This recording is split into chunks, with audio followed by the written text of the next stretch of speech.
Bem, eu sou o professor Vicente, sou professor de História daqui do curso Equação. Nós vamos iniciar hoje uma parte da história que é a História do Brasil. Dentro de História do Brasil, nós vamos também inserir a História do Maranhão. O objetivo é destinar esse conteúdo para o pessoal, e especialmente para o pessoal que vai fazer o CFO, mas isso também inclui aqueles alunos que, mesmo não indo fazer o CFO, mas vão precisar de História para o vestibular.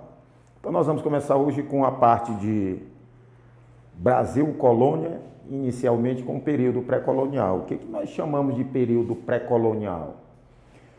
São os 30 primeiros anos, os 30 anos iniciais que começam lá em 1500, que vai da suposta descoberta do Brasil, até 1530. Por que é chamado de período pré-colonial? Porque nesse período Portugal não se interessou efetivamente em iniciar o processo de colonização. As atenções de Portugal estavam mais voltadas para o Oriente, o comércio de especiarias no Oriente, que era um comércio altamente lucrativo. Então o Brasil ficou no segundo plano. Mas o que nós podemos abordar desses 30 anos iniciais? Primeiro, o contato entre o europeu e o índio. Esse contato a história classifica como contato amistoso, no início. Inicialmente foi um contato amistoso, mas posteriormente, quando Portugal inicia o processo de colonização, que precisa de mão de obra, aí ele vai escravizar o índio, aí esse contato, essa relação começa a ser conflituosa. Então, o que nós também abordamos nesse período pré-colonial? Se perguntassem a você qual é a principal característica do período pré-colonial, exatamente a exploração do pau-brasil. No meu entender, a exploração do pau-brasil, que foi a primeira atividade econômica explorada pelo português aqui no Brasil. Então, o pau-brasil, qual era a utilidade dele? O pau-brasil era usado no ramo da tinturaria. A cor vermelha era uma cor bastante, bastante buscada, digamos assim, era uma preferência na Europa. Então, o pau-brasil gerava essa tinta, essa substância, essa matéria-prima para a cor vermelha. Então, o que caracteriza? Geralmente, se as questões que caem a respeito da exploração do pau-brasil fazem abordagem. Característica do pau-brasil. Aqui nós temos algumas das principais características. Monopólio régio. O que significa o monopólio régio? Significa que somente a coroa portuguesa poderia explorar o pau-brasil, ou alguém que ela transferisse o direito de exploração. Segundo, extrativismo. O que significa isso? A exploração do pau-brasil não é uma cultura, mas o europeu, o português, extraía diretamente das matas brasileiras. Então, é uma atividade extrativa. Terceiro, escambo. O que significa isso? O europeu dava para o índio bugigangas, chamadas assim porque eram considerados produtos de baixo valor, e o índio cortava e carregava madeira. Então, a madeira era trocada com o índio por produtos de pouco valor comercial, chamado bugiganga. É o que caracteriza o escambo, troca do produto por produto. E outro é nomadismo. O que seria nomadismo? A exploração ocorria num determinado momento, eles exploravam no local, quando a madeira ficava escassa desse local, eles se dirigiam para outro local, e assim eles ficavam constantemente se deslocando de uma região para outra para explorar o pau-brasil. Isso é o nomadismo. E o outro aspecto é a predação. O que seria isso? Não havia nenhuma preocupação dos portugueses com a preservação da natureza. Então, era uma forma de exploração predatória. E, além do mais, era sistemática. Então, podemos conferir essas características da exploração do pau-brasil. Agora, é importante também se destacar o aspecto aqui, feitoria. Se porventura aparecer a expressão ou alguma questão fazendo essa abordagem. O que eram as feitorias? As feitorias, na época, eram locais onde o pau-brasil era armazenado, cortavam-se a madeira, armazenavam-se as toras, até que os navios viessem da Europa para carregar esses troncos até a Europa. Então, esses locais eram vigiados Por isso é que a gente diz, o que são as feitorias no período pré-colonial? São locais fortificados de armazenamento do pau-brasil. Por que fortificados? Porque eles eram vigiados por homens armados. Então, detalhe também, como a exploração do pau-brasil era uma atividade nômade, eles viviam constantemente se deslocando de uma região para outra, isso impossibilitou o surgimento de núcleos de povoamento. O que se tem notícia é que os primeiros núcleos de povoamento só vão surgir a partir do momento em que o Brasil começa a ser colonizado. Então, nós temos aí os aspectos que caracterizam o período pré-colonial. Aí nós saímos do período pré-colonial para o período colonial. O que caracteriza? Qual é o marco inicial? Em 1530, chegou ao Maranhão, melhor dizendo, ao Brasil, chegou ao Brasil a expedição de Martim Afonso de Souza. Essa expedição vinha com o seguinte objetivo: iniciar a colonização do Brasil. Então, a chegada da expedição de Martim Afonso de Souza no Brasil marca oficialmente o início do processo de colonização. Ora, então, primeiro, o que significa colonizar? Nós temos três aspectos para definir colonização. Primeiro, a ocupação. Colonizar significa ocupar o território. Um território ocupado é um território garantido, ou seja, protegido. Ocupar para defender. Um território ocupado é um território protegido. Um território protegido é um território garantido, certo? Então, o que nós vamos abordar aqui? Ocupação, defesa. E o terceiro aspecto é a exploração. Então, por isso é que a gente define, né, a colonização como sendo um processo que expressa três elementos: a ocupação, a defesa e a exploração. Como promover essa colonização? Então, Portugal resolveu, né, qual foi a solução administrativa? Para colonizar o Brasil, até porque o Brasil era um território muito grande, Portugal não dispunha de tantos recursos, até porque o comércio de especiarias no Oriente estava em declínio. Como Portugal não dispunha de tantos recursos, o que ele fez? Resolveu apelar para a iniciativa privada. Qual foi a solução? Dividiu o Brasil em 15 lotes que correspondiam a 14 capitanias, e essas capitanias foram doadas a 12 donatários. Esses donatários, eles iriam explorar e colonizar essas capitanias com seus próprios recursos. Por isso é que o sistema de capitanias hereditárias seria considerado uma solução privada. Por que uma solução privada? O próprio donatário, com seus recursos, iria promover a colonização de sua capitania. Ora, então as perguntas que nós fazemos quais são as perguntas que nós vamos fazer? Sistema de capitanias hereditárias. Por que esse sistema? Então, as razões da escolha do sistema. Primeiro, o Brasil era um país, tinha um território muito extenso. Para colonizar um território muito extenso, era preciso muito capital. Portugal não dispunha de capital. Então, está aí a primeira razão. A grande extensão do território brasileiro e a falta de capital por parte de Portugal para colonizar essa grande extensão territorial. Segunda razão, Portugal já tinha adotado o sistema de capitanias hereditárias em outras colônias no litoral africano e já tinha experiência com o sistema, resolveu reproduzir esse sistema aqui no Brasil.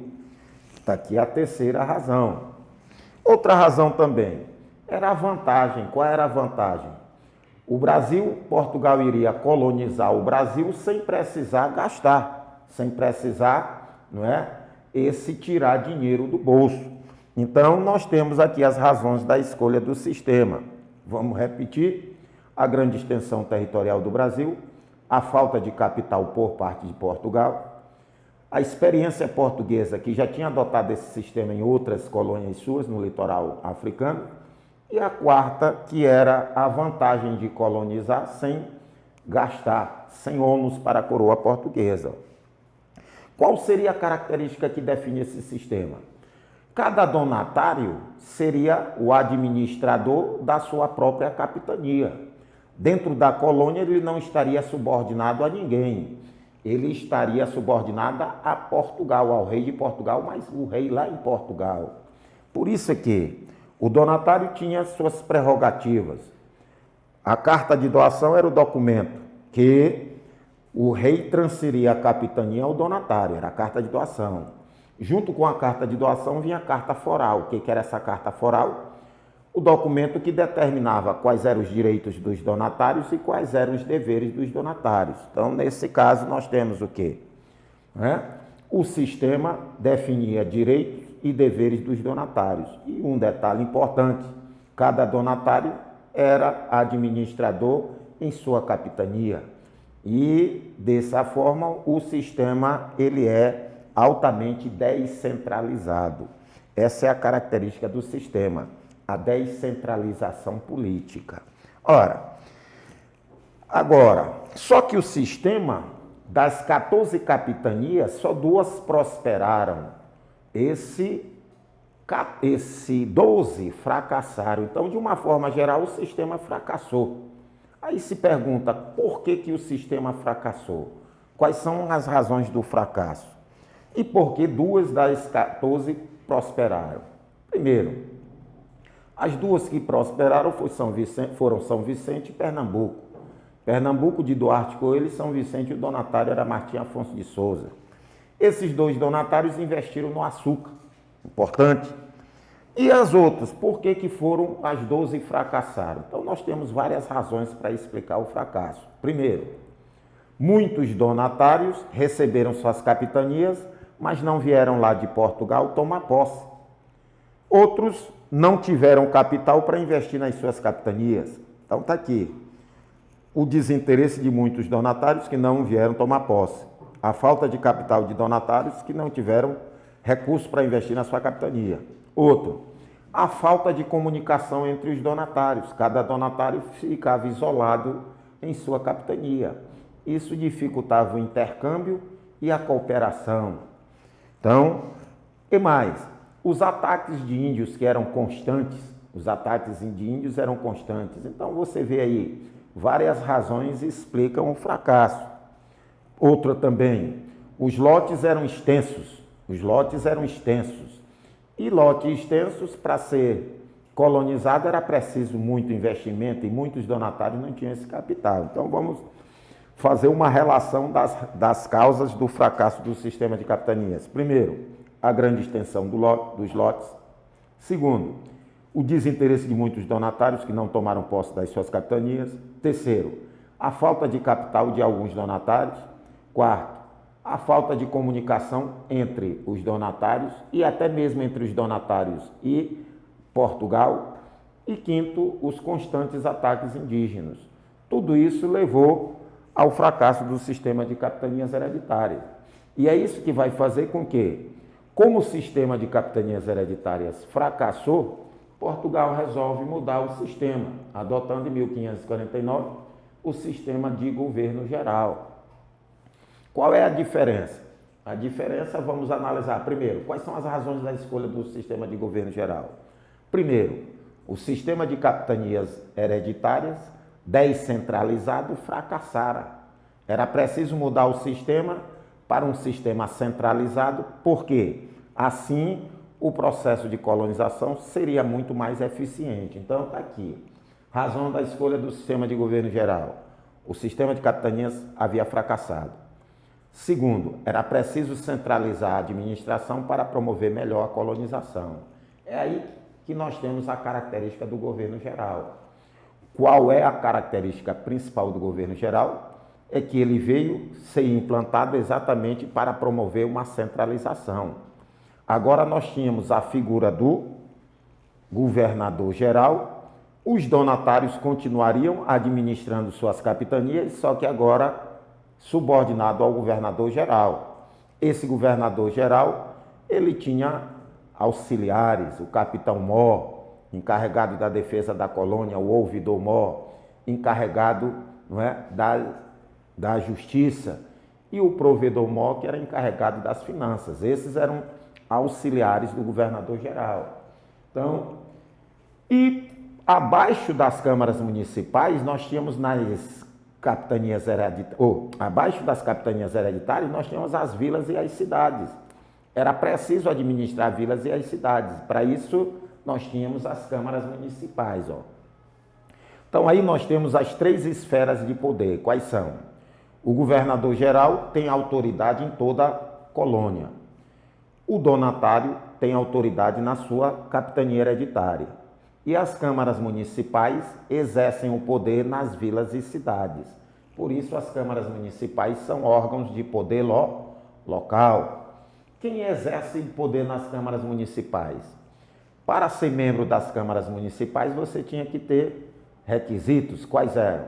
Ser grande proprietário de terra, né, que eram os chamados homens bons. Então, você tinha que ser um homem bom, um proprietário de terra, um dono de escravo. Então, as câmaras municipais eram órgãos de poder local que administravam as vilas e as cidades e eram compostas pelas elites, né? Pelas elites. Então, nós temos aqui o sistema de governo geral. Então, quando se fala para promover a colonização, qual foi a atitude de Portugal? No campo administrativo, Portugal adotou o sistema de capitanias hereditárias e depois, com o fracasso do sistema de capitanias hereditárias, adotou o sistema de governo geral. Ora, e no campo econômico? Então, nós já vimos a solução administrativa e agora a solução econômica. Era preciso colonizar e, para colonizar, é preciso criar uma base econômica para atrair pessoas. Então, qual foi a atitude de Portugal? Implantou no Brasil a agromanufatura açucareira, né? A agromanufatura açucareira, ou seja, a exploração da cana-de-açúcar. Então, as perguntas que nós fazemos, quais são? Por que a cana foi escolhida como produto de exploração econômica? Então, nós vamos, né, fazer uma relação das razões. Primeiro, o solo brasileiro e o clima eram favoráveis. Que solo?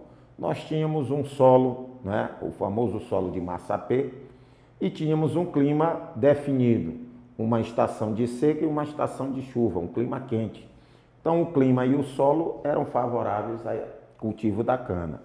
Segundo, né, na Europa, o consumo de açúcar estava se expandindo e o açúcar tinha um grande valor comercial. E terceiro, né, Portugal já tinha experiência no cultivo da cana e na produção de açúcar. E existiam pessoas interessadas em investir na produção de açúcar. Então, aí nós fizemos uma relação das razões da escolha da cana. Vamos